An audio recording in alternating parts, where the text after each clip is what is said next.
আসসালামু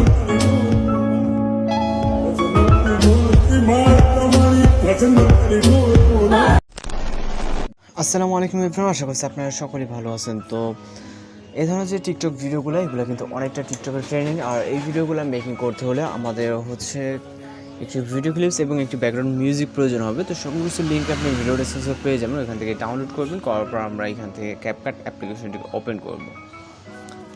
CapCut অ্যাপ্লিকেশনটিকে open করার পর এখান থেকে নিউ প্রজেক্ট অপশনে ক্লিক করবেন। এরপর এখান থেকে হচ্ছে আমাদের ভিডিওস অপশন থেকে আমাদের প্রথমে একটি ভিডিও ক্লিপকে সিলেক্ট করতে হবে। এরপর হচ্ছে এখান থেকে অ্যাড অপশনে ক্লিক করব। এরপর এখান থেকে হচ্ছে আমাদের চলে যেতে হবে ইন্ডিংয়ের দিকে। ইন্ডিং ওয়াটারমার্ক তাহলে অবশ্যই রিমুভ করবেন। তারপর এখান থেকে প্লাস ওয়ানে চাপ দেবেন, তারপর ফটোস অপশনে চলে যাবেন। এরপর এখান থেকে হচ্ছে আপনি আপনার পছন্দের 12টির মতো পিকচার সিলেক্ট করে নেবেন, যেই ফটোতে আপনি হচ্ছে ভিডিওটাকে মেক করতে চান। তো এখান থেকে হচ্ছে আমাদের 12টির মতো পিকচার প্রয়োজন হবে। আমরা আমাদের গ্যালারি থেকে 12টির মতো পিকচার সিলেক্ট করে নিব। ওকে, অলরাইট, পিকচার 12টি সিলেক্ট হয়ে গেলে এখান থেকে আমরা চলে যাবো স্টার্ট পজিশনে। যাওয়ার পর এখান থেকে আমরা রেশিও অপশনে ক্লিক করবো। তারপর এখান থেকে 6:9 ক্লিক করবো। এরপর ভিডিও লেয়ারে টাচ দিব। দেওয়ার পর আমরা ভিডিও লেয়ারে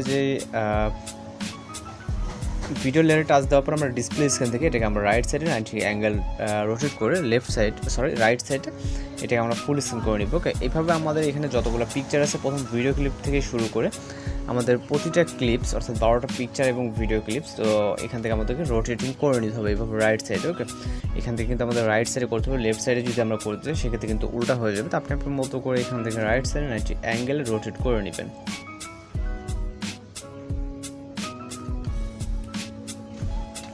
অলরাইট, আমাদের রোটেটিং কমপ্লিট হয়ে গেলে আমরা চলে যাবো স্টার্ট পজিশনে। এখান থেকে একটা অডিও অ্যাড করবো, জন্য অ্যাড অডিও, তারপরে এক্সট্রাক্টেড। এরপর এখান থেকে আমরা আমাদের যে মিউজিকটা আছে, মিউজিকের লিঙ্কটা কিন্তু ভিডিও ডেসক্রিপশনে প্রোভাইড করা থাকবে। আপনারা জাস্ট মিউজিকটিকে সিলেক্ট করবেন, সিলেক্ট করার পর ইম্পোর্ট সাউন্ডে ক্লিক করবেন। এরপর আমাদের এখান থেকে ফটোসের ড্রেশন অ্যাডজাস্টমেন্ট করতে হবে। জন্য প্রথম পিকচারে ক্লিক করবো। ক্লিক করার পর এখান থেকে আমাদের ড্রেশন রাখবো 0.7। দ্বিতীয় পিকচারটাকে সেমভাবে আমরা 0.7 করবো। এইভাবে আমরা প্রতিটা পিকচারের ড্রেশন 0.7 ড্রেশনে অ্যাডজাস্টমেন্ট করবো। ওকে, তো এখানে যতগুলো পিকচার থাকবে প্রতিটা পিকচারে আমাদের 0.7 ড্রেশনে অ্যাডজাস্টমেন্ট করে নিতে হবে। অলরাইট, আমাদের পিকচারগুলো হচ্ছে ড্রেশন অ্যাডজাস্ট করা কমপ্লিট হয়ে গেলে আমরা এখান থেকে অ্যানিমেশন অ্যাড করবো। এই জন্য প্রথম পিকচারে ক্লিক করবো। ক্লিক করার পর অ্যানিমেশনে ক্লিক করবো। এরপর এখান থেকে কম্বোতে ক্লিক করবো। তারপর এখান থেকে হচ্ছে আমরা পেন্ডুলাম 1 অ্যানিমেশনটাকে সিলেক্ট করবো। এখানে যতগুলো পিকচার আছে প্রতিটা পিকচারের জন্য আমরা পেন্ডুলাম 1 অ্যানিমেশনটাকে সিলেক্ট করবো। এখান থেকে খুব সহজে আপনি অ্যানিমেশনগুলোকে সিলেক্ট করতে পারবেন। জাস্ট পিকচার লেয়ারে ক্লিক করবেন এবং ডিসপ্লে স্ক্রিন থেকে এখান থেকে জাস্ট অ্যানিমেশনগুলোকে সিলেক্ট করে নেবেন। ওকে, তো আশা করি এগুলো খুব সহজে করতে পারবেন। এবং যদি কোথাও বুঝতে সমস্যা হয়ে থাকে সেক্ষেত্রে কিন্তু আপনি অবশ্যই আমাদের কমেন্ট বক্সে অথবা আমাদের হোয়াটসঅ্যাপে কিন্তু নক দিতে পারেন, বা কোনো রিকোয়েস্টেড ভিডিও থাকলে সেক্ষেত্রে কিন্তু এখানে ভিডিওটাকে সেন্ড করতে পারেন। তো ভিডিওটি আমাদের হয়ে গেলে এখান থেকে ঠিক অপশনে ক্লিক করবো।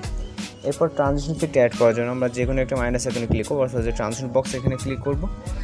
ক্লিক করার পর আমরা কিছুটা এখানে অনেক ধরনের আমরা ট্রানজিশন ইফেক্ট দেখতে পাবো। তো এখানে প্রথম যেটা দেখতে পাচ্ছি ব্ল্যাক ফেড, এটাকে সিলেক্ট করবো। সিলেক্ট করার পর নিচ থেকে অ্যাপ্লিটা অলে ক্লিক করে টিক অপশনে ক্লিক করবো। এরপর ভিডিও রেজলিউশন এখানে 1000 আসতে হবে। আপনি অবশ্যই ভিডিওটাকে চাইলে চেক দিয়ে নিতে পারেন। দেন আমরা আপাতত এখান থেকে এক্সপোর্টে ক্লিক করবো। তো এক্সপোর্টে ক্লিক করে আমাদের ভিডিওটি কিন্তু এক্সপোর্ট হতে শুরু হবে। এবং আমাদের যে প্রজেক্টটা আছে প্রজেক্ট রেশিওটাকে চেঞ্জ করে নিতে হবে। এটা হচ্ছে আমাদের এক্সপোর্ট কমপ্লিট হওয়ার পর। ওকে, তো এর জন্য আমাদের ভিডিওটি এক্সপোর্ট হওয়া অবধি এখানে একটু ওয়েট করতে হবে। তো এখানে ওয়েট করলে কিন্তু আমাদের হচ্ছে যে ভিডিওটি কিন্তু এক্সপোর্ট হয়ে যাবে। এখানে 100% হলে কিন্তু আমাদের ভিডিওটি এক্সপোর্ট কমপ্লিট হয়ে যাবে। তো এখান থেকে এক্সপোর্ট কমপ্লিট হয়ে গেলে আমরা ডান অপশনে ক্লিক করবো। তারপর আবার নিউ প্রজেক্টে। এরপর এখান থেকে আমরা ভিডিওস অপশন থেকে আমরা এইমাত্র যে এক্সপোর্ট কিন্তু ভিডিওটা আছে এটাকে সিলেক্ট করে এখান থেকে অ্যাড অপশনে ক্লিক করবো। এরপর এখান থেকে নিচ থেকে আবার রেশিও অপশনে ক্লিক করবো। ওকে, এখান থেকে আমরা রেশিও অপশন দেখতে পাবো। রেশিও থেকে এখান থেকে 9:60 অর্থাৎ যে টিকটক আইকনটা আছে এখানে ক্লিক করবেন। ক্লিক করার পর ভিডিও লেয়ারে টাচ দিবেন। তারপর এটাকে আমরা সম্পূর্ণ লেফট সাইডে 90 অ্যাঙ্গেল রোটেট করবো এবং এটাকে সম্পূর্ণভাবে ফুল স্ক্রিন করে নেব যতটুকু আমাদের প্রয়োজন। ইন্ডিও ওয়াটারমার্কটা থাকলে অবশ্যই রিমুভ করবেন। তারপর ভিডিও রেজলিউশনটি এখান থেকে 1000 থেকে জাস্ট ফাইনালি যদি এক্সপোর্ট অপশন ক্লিক করেন তাহলে আমাদের ভিডিওটি কিন্তু এখন জাস্ট এখানে 100% হলে আমাদের সেভ হয়ে যাবে। আর কোনো কাজ নেই, জাস্ট যে কোনো কোথাও এটাকে আপলোড দিতে পারেন। তো আজকের ভিডিও এডিটিং মূলত এই পর্যন্ত দেখা হচ্ছে পরবর্তী কোনো ভিডিওতে। ভালো থাকবেন, সুস্থ থাকবেন।